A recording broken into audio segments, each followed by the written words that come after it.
तो जय हिंद साथियों। आप भी देने वाले 2027 में बिहार बोर्ड मैट्रिक की परीक्षा। तो आपके लिए ये बायोलॉजी के आज से शुरू हो रहा है फर्स्ट चैप्टर। दोस्तों आपको रियल लाइफ एग्जांपल जैसे खेत खलियान यानी घर द्वार ये सब को यानी एग्जांपल देकर समझाया जाएगा। बहुत ही इजीली तरीके से आपको 100% समझ में आएगा। तो दोस्तों ये चैप्टर आप एक मतलब जरूर पढ़ के देखें इस चैनल RH मैथ क्लासेस से। तो चलिए दोस्तों रियल लाइफ पूरे एग्जाम्पल के साथ आपको जय प्रक्रम को समझाते हैं।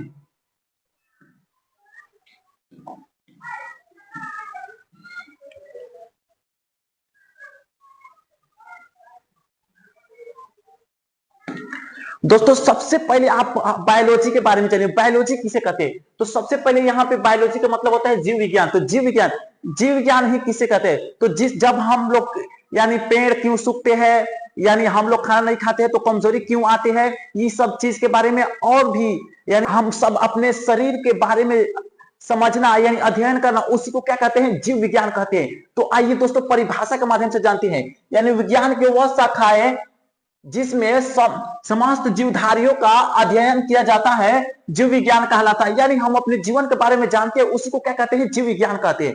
तो ये तरह जीव विज्ञान। तो जीव विज्ञान में भी अब दो तरह का होता है, एक वनस्पति विज्ञान, एक जीव विज्ञान। तो वनस्पति विज्ञान यानी जिसमें हम लोग पौधे का यानी पौधे पेड़ पौधे के बारे में जानते हैं। यानी जैसे आप बचपन में मोला वोला उखाड़े होंगे उसी के बारे में हम लोग जानते हैं। आप हमेशा देखते होंगे पेड़ पौधे, उसी के बारे में। तो इसका जनक कौन है? थियोफ्रेस्टम। तो यहाँ पे थियोफ्रेस्टम क्या है? ये इनके जनक है यानी फादर है। तो ये इसमें तो जान लिया। अब एक और होता है जंतु, उसमें क्या है? जीव जंतु। आप देखते होंगे रास्ता पर जाते हैं तो बचपन में कुत्ता बिल्ली को आप पीटते होंगे, उसी के बारे में यहाँ पे क्या है? पढ़ना है, यानी जंतु विज्ञान में। तो ये रहा जंतु विज्ञान। इसका जनक कौन थे? तो अरस्तु है, यानी इसका जनक अरस्तु। इसमें हम लोग क्या करते हैं? जीव जंतु के बारे में पढ़ते हैं। यहाँ पे आप देख सकते हैं मछली शेर कौवा ये सब के बारे में क्या किया जाता है? जंतु विज्ञान में अध्ययन किया जाता है। तो दोस्तों ये आपको समझ में आ गया। अब चलिए हम लोग जानते हैं यहाँ पे परिभाषा में जीव विज्ञान जंतु का विज्ञान का जनक अरस्तु को कहा जाता है, ये तो जान गए। ये बायोलॉजी कहां से है? तो बायोलॉजी ये ग्रीक भाषा का दो शब्दों से मिलकर बना है, यानी बायोस और लोगोस। बायोस का अर्थ होता है जीवन और लोगोस का अर्थ होता है यानी अध्ययन यानी पढ़ना। तो दोनों मिलकर बना क्या? जीवन का अध्ययन यानी जीवन के बारे में जानना। बायोलॉजी का पूरा मतलब क्या हुआ? जीवन के बारे में जानना। तो ये तो रहा बायोलॉजी के। अब इसको याद रखने का एक ट्रिक है दोस्तों। बायोलॉजी शब्द का प्रथम प्रयोग फ्रांस के वैज्ञानिक लेमार्क ने 1801 ईस्वी में किया था। यानी कहने का मतलब यह है से प्रथम प्रयोग कहां? ग्रीक भाषा के ये शब्द है और इसका प्रथम प्रयोग कहां हुआ था? फ्रांस में। और कब हुआ था? 1801 में हुआ था। और कौन? तो लेमार्क ने। तो ये याद करने का, ग्रीक के दोस्त थे बायोस और लोगोस, यानी बायोलॉजी हो जाएगा मिलकर। तो यहां पे हो गया स्टडी ऑफ द लाइफ यानी बायोलॉजी का मतलब। जगह कौन सा था? फ्रांस। और साल पूछे तो यानी 1801। और नाम क्या था? तो लेमार्क। तो ये रहा आपको बायोलॉजी के बारे में। अब चलिए दोस्तों इस चैप्टर क्या है? तो जय प्रक्रम। तो जय प्रक्रम के ही बारे में जानते हैं। जय प्रक्रम यानी हम अपने शरीर को जिंदा रखते हैं, स्वस्थ रखते हैं, इसी को तो जय प्रक्रम कहते हैं। बहुत ही इजीली तरीके से आप समझ गए होंगे। तो अब जय प्रक्रम के बारे में हम लोग जानते हैं। इसमें क्या क्या पढ़ना होता है जय प्रक्रम में? सबसे पहले पोषण। हम लोग पोषण करते हैं यानी खाते हैं तो उसमें ताकत मिलता है, इसी के बारे में पोषण। उसके बाद शोषण, यानी हम लोग क्या करते हैं? सांस लेते हैं और सांस छोड़ते हैं, तो शोषण। उसके बाद क्या है? वहन, यानी जब हम लोग पोषण कर लेते हैं, सांस लेते हैं, तो क्या होता है? वो पूरे खून तक पहुंचाता है, उसी को क्या कहते हैं? परिवहन या वहन। और उसके बाद उत्सर्जन, जो गंदगी बाहर निकलता है उसी को क्या कहते हैं? उत्सर्जन। तो अभी तो हम लोग पोषण के बारे में जानेंगे इसमें बेसिकली इस क्लास में। तो सबसे पहले यहां पे आ गया लाइफ यानी जीवन। जीवन किसे कहते हैं? यानी सभी जीवधारियों जिनमें जन्म वृद्धि पोषण और मृत्यु होती है जीवन कहलाती है। यानी जीवन किसके कहते हैं? जिसमें जन्म होती है, वृद्धि होती है, पोषण होती है, उसी को क्या कहते हैं हम लोग? जीवन यानी लाइफ कहते हैं। अब उसके बाद आता है जय प्रक्रम। इसको भी परिभाषा के माध्यम से एक मतलब देखें। वे सभी प्रक्रम जो सम्मिलित रूप से अनुरक्षण का कार्य करते हैं वैसे ही प्रक्रम कहा यानी जय प्रक्रम कहते हैं। कहने का मतलब यह है यानी जब हमारे शरीर को स्वस्थ रखते हैं और अच्छा रखते हैं उसी को क्या कहते हैं? जय प्रक्रम। यानी तो इसमें क्या है? सबसे पहले हम लोग पोषण के बारे में जानते हैं। तो अभी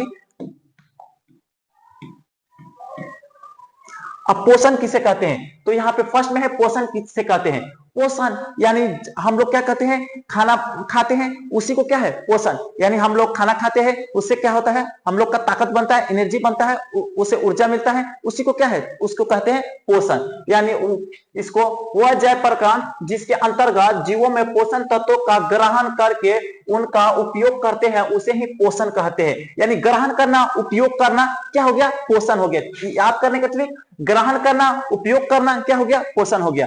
जब कोई भी जीव खाना खा लेता है तो पचाता है, उससे ताकत बनाता है, यही सब प्रक्रिया क्या हो गया, ये सब पोषण हो गया। तो पोषण आपको समझ में आ गया। अब चलिए दोस्तों पोषण के बारे में और भी जानते हैं। एक होता है पोषण तत्व किसे कहते हैं, तो पोषण तत्व यानी जब हम लोग खाना खा लेते हैं ऊर्जा मिलता है उसी को क्या कहते हैं, पोषण तत्व। जैसे बाइक, आप फॉर एग्जांपल समझिए, बाइक है तो उसको चलाने के लिए पेट्रोल जरूरी है, इसी तरह हमारे शरीर भी क्या है, एक मशीन है मान के चलिए, या एक फैक्ट्री है, उसको चलाने के लिए क्या चाहिए, पोषण चाहिए। तो आप बाइक भी चलाने के लिए पेट्रोल चाहिए, तो इसको भी चलाने के लिए आपको पोषण चाहिए। तो पोषण तत्व का भी आप परिभाषा देखिए, पोषण तत्व वह तत्व होते हैं जिनमें जीवों का ऊर्जा मिलती है और शरीर को आवश्यकताएं पूरी होती है। यानी ये सब जो चीज हमारे शरीर की आवश्यकताएं पूरी होती है और उससे खाते हैं ताकत मिलती है, उसी को क्या कहते हैं हम लोग, पोषण कहते हैं। यहाँ पे दूसरा भी परिभाषा है, पोषण तत्व के वह पदार्थ है जो शरीर को समृद्ध करते हैं, ऊतकों का निर्माण का मरम्मत करते हैं और शरीर को ऊर्जा व ऊष्मा प्रदान करते हैं तथा शरीर की सभी क्रियाएं को चलाने के लिए आवश्यकताएं होती हैं। तो शरीर एक क्या है, मशीन है, इसको याद करने का एक ट्रिक है। यहाँ पे शरीर क्या है, एक मशीन है, और पोषक तत्व क्या है, उसका पेट्रोल है। यानी पोषण तत्व, पोषक तत्व ये क्या है, एक पेट्रोल है। जिस तरह यानी बाइक है उसका लिए पेट्रोल है, इसी तरह क्या है, शरीर एक मान के चलिए बाइक है, उसके लिए क्या है, पोषक पेट्रोल है। तो आपको ये समझ में आ गया।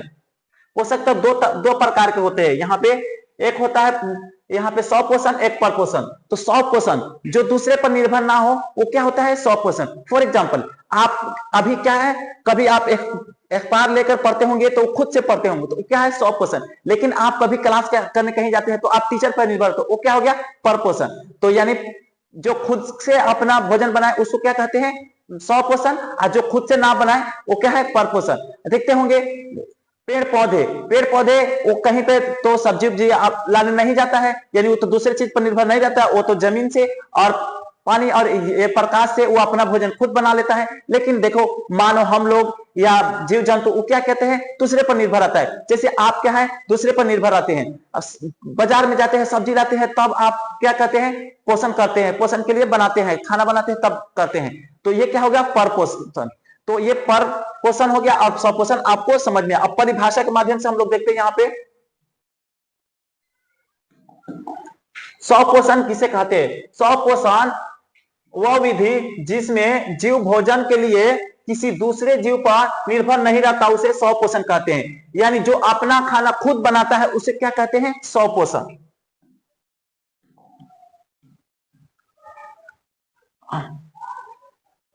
उदाहरण पेड़ पौधे और शैवाल, ये सब क्या है, खुद से अपना से भोजन बनाते हैं। जो अपना खुद का बनाए वो क्या है, स्वपोषण। यानी मान के चलिए आप अपना घर खुद बनाते हो, क्या है, वो स्वपोषण हो गया। अब आता है परपोषण। तो परपोषण यानी जो खुद से ना बने, यानी दूसरे पर निर्भर हो।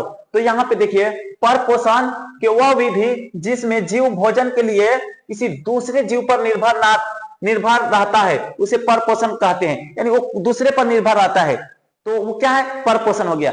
अब यहाँ पे आसान भाषा में समझे, जो अपना खाना खुद नहीं बना पाता और दूसरे से लेता है वो क्या हो गया, परपोषण हो गया। तो वो क्या हो गया, परपोषण। उदाहरण मानव जानवर, यानी मानव में या जानवर में ये सब क्या है, परपोषण है। अब प्रकृति के आधार पर परपोषण 3 प्रकार के होते हैं। तो ये परजीवी सबसे पहले होता है, परजीवी, उसके बाद आता है मृत्युजीवी, उसके बाद प्राणी समपोषी। तो इसके बारे में क्लास 2 में हम लोग पढ़ेंगे। तो दोस्तों आपको ये छोटा सा यानी बायोलॉजी के चैप्टर नंबर 1 का क्लास आपको कैसा लगा जरूर कमेंट करके बताएं। तब तक के लिए दोस्तों जय हिंद।